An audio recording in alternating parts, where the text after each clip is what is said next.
안녕하세요. 생존스쿨 생존은 가이드 코난입니다. 제가 그동안 이 비상 식량에 대해서 많이 알려드렸었죠. 그 이유가 사실 여러분들이 비상시에 대비하는 가장 좋고 효율적인 방법이 바로 비상 식량을 준비하고 바로 집에서 존버하는 게 가장 좋기 때문입니다. 이 생각과 달리 큰 재난이 터졌을 때 외부로 산으로 어디든 피난 가는 건 정말 힘들어요. 이번 전염병 사태 때도 보였지만은 갑자기 어느 날 한순간에 도시 봉쇄령이 떨어지고 사람들이 갇히게 되는 것들이죠.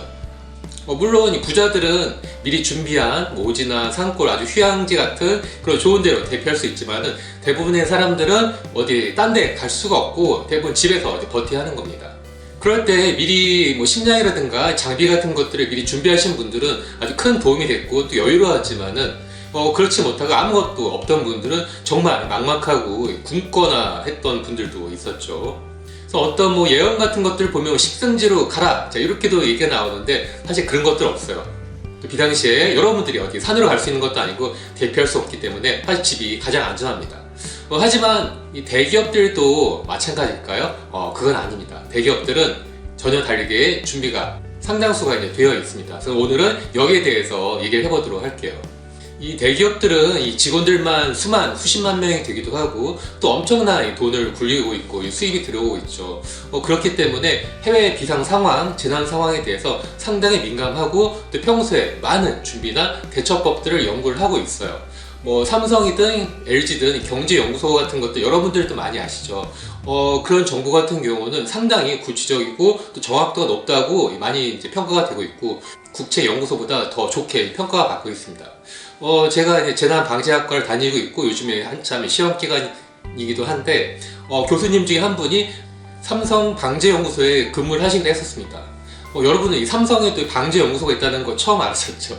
예, 삼성에도 이렇게 각종 경제뿐만 아니라 각종 자연재해까지 하다못해 기근이나 그런 것들을 다 연구를 하고 대비를 하고 있고 많은 인력과 전문가들을 모셔서 연구를 하고 있는 것들이죠. 그렇게 굴지의 정보를 갖춘 대기업들은 이 비상 상황 여러 가지에 대비해서 다 연구를 하고 가능성이 낮아도 이걸 무시하지 않고 다 준비를 하고 있는 거예요. 그런 연구소 대기업들이 한국의 이 비상 상황 유사시라고 할 수 있는 전쟁 상황까지도 연구를 하고 있다는 건 사실 어떻게 보면 사실 당연한 거죠. 우리들은 전쟁 그런 거 웃기지도 않아 절대 그럴 일이 없어 이렇게 만만하게 생각을 하고 있는데 사실 그게 그렇지가 않아요. 2, 3년 전 평창 동계올림픽 때 사실 우리나라가 이 전쟁 전야였다는 것들은 지금 다 밝혀졌었죠. 그때 트럼프가 북한을 공격을 하기 위해서 심각한 정도로 준비를 하고 있었고 이 참모들과 많이 싸웠었다고도 합니다. 그래서 사실 그때 우리는 엄청나게 전쟁 상황이었었고 심각했었는데 우리 국민들만 몰랐지 해외에 있는 언론이라든가 기관들은 다 준비를 하고 있었고 어떻게 하면은 이 자국민 대피들을 일사불란하게 시킬 수 있을까 이렇게 준비를 하고 있었어요.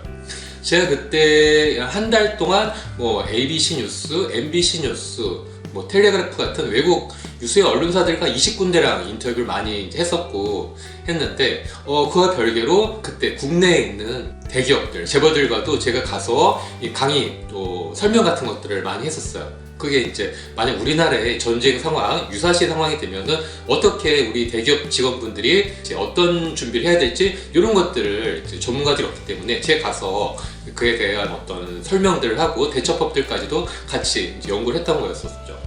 제가 저번 영상에서 강남 모처에 있는 커다란 이 빌라 지하에 민간 핵 벙커가 있었다고 그랬었죠. 거의 수백 명이 3달 동안 먹을 수 있는 비상 식량과 물들이 있고 또 문 두께가 1m 이상이 되기 때문에 위에서 핵이 터져도 안전한데 그게 전 STX 조선 사장의 집이라는 게 밝혀졌었죠. 그게 겨우 회사가 넘어가면서 경매가 나오면서 밝혀졌었는데 그런 것들도 있고 또 제가 다른 영상에서 보여드린 것처럼 서울 외곽에 딱 2시간 거리에 재벌들, 또 돈 많은 부자들, 연예인들 많이 갈 수 있는 회원제 이 지하 대피소 2층, 3층까지 되어 있는 엄청난 규모의 대피소가 있다는 것들을 제가 또 영상을 보여드렸었는데 그런 것처럼 이 부자들, 또 재벌들 그런 분들은 또 본능적으로 위험에 되게 민감해요. 그래서 플랜 B라고 하죠. 이 비상 상황이 터졌을 때 어떻게 해야 내가 위험을 해칠 수가 있고 더 큰 위기에서 빠지지 않고 헤쳐나올 수 있는지 이런 것들을 평상시 다 준비를 하는 것들이죠. 그 당시 제가 이 대기업들 많이 강의를 했었습니다. 삼성, SK, 포스코 이런 대기업들은 물론 이 CEO가 아는데 CFO라고 혹시 아시나요? 이 기업의 최고 재무 이제 책임자 이런 거의 2인자 수준의 이제 그걸 CFO라고 하는데 CFO 포럼이라고 있어요. 제가 그때도 가고 여의도에 엄청난 큰 호텔에서 CFO 진짜 유수의 기업들 한 100명 정도를 모아놓고 제가 만약 우리나라에 비상 상황이 되면은 여러분들 기업들은 어떻게 준비를 해야 되고 또 어디까지 이제 피해가 미치고 전쟁이 한다면은 언제까지 진행이 되고 또 만약 핵이 터지게 되면은 얼마나 큰 피해가 터질 것인가, 또 어디로 대피를 할 것이고 또 이런 것들을 이제 강의를 했었습니다.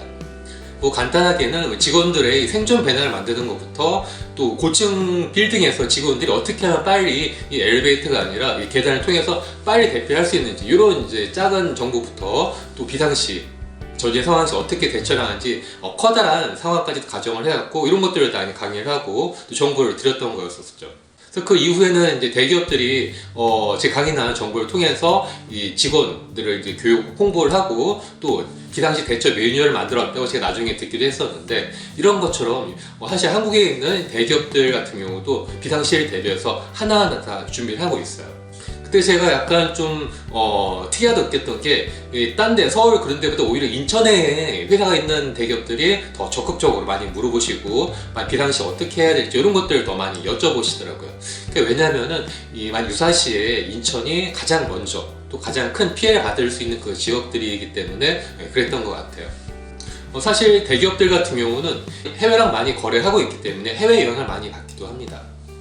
야, 너희 한반도 상황이 요즘 엄청나게 심각한데 너희 회사는 좀 어떤 준비를 하고 있고 대비책을 갖고 있는지 우리한테 이 플랜 B를 설명을 해줘라, 또 자료가 있으면은 알려줘라, 이렇게 요구를 하고 있거든요. 이 해외 대기업들은 이 2001년 이 9.11 무역센터 테러 때 그 이후로 그런 비상시 계획을 준비하는 것들이 거의 보편화가 돼 있었어요. 그때도 이 쌍둥이 무역 빌딩에 이 모건 스탠리라는 아주 굴지의 엄청난 금융회사가 있었는데, 그 당시에 직원과 또 손님이 한 3,000명 정도가 있었는데 이 사고가 터졌었죠. 그때 테러가 이 비행기가 와갖고 건물이 붕괴되기 직전에 거기에 있는 릭 레스콜라라고 하는 안전보안 담당관이 평소에 많이 그런 비상사태를 대비해서 잘 준비를 했고 훈련 잘 시켰기 때문에 첫 번째 위기 때 3,000명의 직원들과 손님들을 전부 다 일사불란하게 대피를 시켜갖고 거의 그 회사가 피해가 없었어요. 그러니까 무역센터가 붕괴가 되었고 회사가 날아갔는데 그 다음 날부터 그 회사는 다시 운영을 했었어요. 그 이유가 직원들이, 핵심 인력들이 다 살아 있었고 그런 비상 상황을 대비해서 이 근처에 예비 백업 장치랑 시설들을 미리 다 준비했었기 때문에 이 본사가 붕괴가 돼갖고 가루가 됐었어도 이 직원들이 이 플랜 B에 따라서 예비 이제 일터로 가고 일을 해서 전혀 문제가 없이 근무를 했던 거였었죠. 참 신기했죠.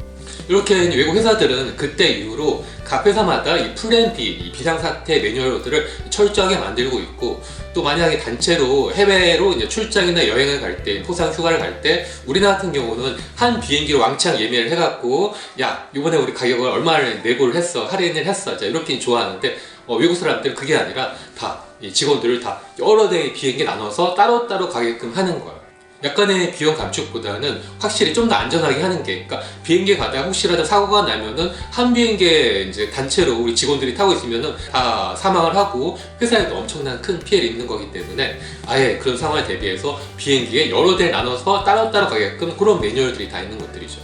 그래서 외국에는 한국에도 이런 시스템이나 플랜 B가 있는지를 항상 요구를 하고 있고 수정 보완을 하라고 요구를 하고 있는 것들이에요. 사실 제가 우리나라도 이런 것들이 있다고 기업에서 시도를 하고 있다고 얘기했지만 사실은 이제 시작하는 이 형식적인 정도의 수준이고, 사실 대부분 그런 것들조차 없고 하고 있는 기업들도 사실은 미약해요. 그런 것처럼 이 블랙 스완이라고 하죠. 우리가 생각지 못한 어떤 비상 사태가 갑자기 터질 수 있고 큰 타격이 될 수도 있지만은 극복을 하느냐 아니면 죽느냐 그렇게 나눌 수가 있기 때문에 대기업들은 물론 중견기업이나 중소기업들도 그 수준에 맞는 비상시에 대비 계획 플랜 B를 세워야 하는 거예요. 그래서 제가 다음 시간에는 제가 직접 그 대기업들을 해서 어떤 식으로 이 기업 안전 내용을 강의를 하고 정보 알려주는지 그거에 대해서 얘기를 해보도록 할 테니까 기대해 주시고 다음 영상도 꼭 봐주세요. 오늘 영상 재밌게 보셨나요? 재밌고 또 좋은 정보다 생각하시면 꼭 좋아요와 구독 버튼 눌러주세요.